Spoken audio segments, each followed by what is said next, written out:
end the first semester and we get into a new calendar year into January, it's the time that our legislature meets once every 2 years. And that session will start in the first couple of weeks of January. It's going to be a very interesting session because a lot of information and a lot of talk around changes in public education.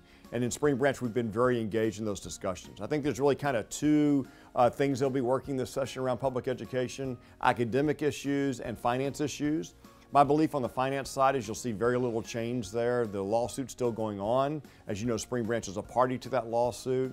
And I think that what will happen on the finance side is you may see additional dollars, a small amount of additional dollars allocated to public education, but I don't think you'll see a substantial changing of what's going on around school finance in the state of Texas during this session. On the academic side, I think there's potential for significant changes. Bottom line is our graduation plans need to change for students. The plans put in place over the last 5 to 10 years and other decisions made around that are just not good situations for kids. We've got kids we've got a defined plan that really assumes every kid's going to go off and be a scientist, mathematician, or engineer, and we know all kids are going to do that. And kids who are interested in that should be able to focus on it and develop their talents in it. But kids who are not interested in that area should not be made to feel like failures because that's not their interest of study.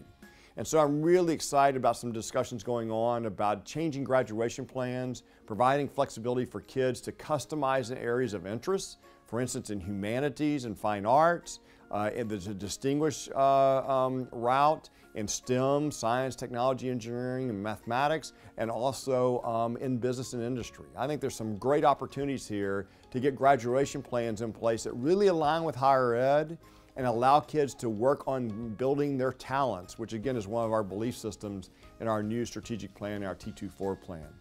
So I think you will see substantial changes there. I think you're going to see less exams required for graduation. Currently we have 15, the most in the nation. It's just kind of an out of control system. And I think you'll see a reduction and I think that will happen this session. In Spring Branch, we would really like to allow the local systems to really decide this testing that works best for them and their community and their goals in their community and reporting that information to parents in the state. But I do think you'll see a tweaking within the number of exams needed to pass to graduate. And then I think you'll see a discussion about the total number of exams given in grades 3 through 11 and trying to reduce that number of exams. So I think there's a potential for substantial change on the academic side. I think you'll see very little change on the finance side. The only positive there is that I don't expect that we'll have the reductions in school finance we had the last 2 years where we lost $37 million. But I do not believe we'll get the funding back to put back in things in the system that we had to take away because of the loss of state funding. So again, I think the session offers some opportunities, probably not as many opportunities as we would like to see happen in Austin, but I think there are opportunities and we will keep you informed and engaged as we move through this session as we get into the new calendar year.